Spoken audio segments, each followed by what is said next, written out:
Hello everyone, my name is Gargi Haloi. Firstly, I would like to thank Manasa for giving me this opportunity to talk about this topic. So today I'll be discussing about the special economic zones in Northeast India. On that note, let us know what exactly is a special economic zone. So what is a special economic zone? In simple language, we can say that it is a geographical area in which the business and trade laws are different from the rest of the country. They are free from various laws regarding taxes, quotas, etc. And these are done to make the goods manufactured in the special economic zone at a globally competitive price. They are also located within the country's national borders. Some of their main motives include trade balance, employment, job creation, effective administration, increased investment, and many more. Now here comes the categories under SEZ. The first one is Free Trade Zones, FTZ, Free Zones, SZ, Industrial Parks or Industrial Estates, IE, Free Economic Zones, and Urban Enterprise Zones. Special Economic Zone in India. The Special Economic Zones policy in India was announced in April 2000. This policy was intended to make the Special Economic Zones an engine for economic growth. The Special Economic Zones Act 2005 was passed by the Parliament in May 2005. Now here comes the awaited topic, setting up of Special Economic Zone in Northeast. Here we will mainly focus on the setting up of Special Economic Zone in the state of Tripura. So, the state of Tripura will experience the setting up of the first ever Special Economic Zone as it has been notified by the Ministry of Commerce and Industry. The Special Economic Zone is being set up at Paschim Jalefa Sabroom, South Tripura district. It will be a sector-specific economic zone for agro-based food processing. In the SEZ, various rubber-based industries, textile and apparel industries, bamboo and agri-food processing industries will be set up. Now it is estimated to generate about 12,000 skilled jobs. The SEZ in Sabroom will open up new avenues to attract the private investment considering the proximity of the Chittagong port and construction of the bridge across Feni River in South Tripura, which is underway. Now here is an important fact that Tripura is one of the prominent producers of natural rubber in India. In the year 2018 to 19, Tripura accounted for a production of nearly 53,050 tons of natural rubber, which is about 8% of total production in India. What is the reason behind deciding to create an agro-based special economic zone in Tripura? These are the following reasons. In the state of Tripura, there are well constructed and maintained roads. So if the infrastructure projects in the coming years are successful, then it would become easier to conduct the agro-based and natural resource businesses in the state.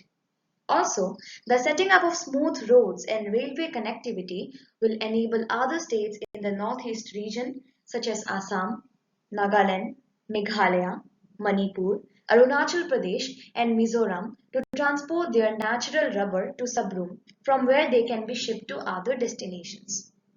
Besides transport and connectivity projects, setting up the special economic zone in Sabroom makes sense given the fact that the Paltana power plant in Tripura can enable the availability of energy to support any energy intensive commercial activity in the other reason for deciding to create an agro-based special economic zone in Tripura is the fact that in the last 1 decade or so, Tripura has witnessed peace and stability due to reduction in insurgency.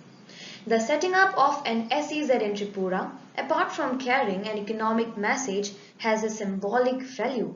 It sends across a clear signal that genuine and credible efforts towards peace and early resolution of insurgencies and conflict in Northeast India and elsewhere would be rewarded with initiatives that will enable employment generation and development. Now, there is a problem of setting up SEZ in Northeast India. Northeast region of India (NER) has been a trouble spot ever since 1947, that is when India became free from foreign domination. Now, one of the primary reasons for this disquiet in the Northeast region has been the lack of basic infrastructure connecting the region to its main markets and trade gateways, both within India and the neighborhood. For the last few years, the Government of India has been striving hard to develop infrastructure, especially the abysmal transport linkages and connectivity that have sequestered and isolated the region not only from the rest of the country and the world, but also within itself. What has the government done in this matter? For some years now, the Government of India has been making efforts to enhance the domestic production of natural rubber in the country. There is a graph in the next slide which will show the production of natural rubber in the northeastern states of India, 2015 to 2019 census. This graph highlights the production of natural rubber in India's northeastern states, where we can clearly see that Tripura is at the highest. You might have heard about these projects, the Bharatmala Pariyojana and Pradhan Mantri Gram Sadak Yojana. These are some of the plans that the government has introduced to develop an economic corridor in the northeast region of India. Various central funds are also being sanctioned to the state of Tripura to particularly expand the scope of Pradhan Mantri Sadak Yojana. So what can we infer from this presentation? The state of Tripura now needs to concentrate on a couple of important issues. The first being that to increase the number of skill development centers and improve the quality of education institutions to enable gainful employment of the local youth. People involved in the cultivation of rubber should be encouraged to incorporate the process used by Kerala for rubber cultivation. The Special Economic Zone at Sabroom will surely facilitate and catalyze the growth of India's natural rubber production. The National Rubber Policy of 2019 mentions several plans for boosting skill development, particularly of tappers, in the rubber cultivation segment. The state of Tripura must coordinate its efforts with the central government in this regard to quantitatively and qualitatively enhance rubber cultivation in the state. We have reached to the end of the slide. Thank you for being such good listeners. I hope that I have explained everything clearly. Thank you, sir. May you have a great day ahead.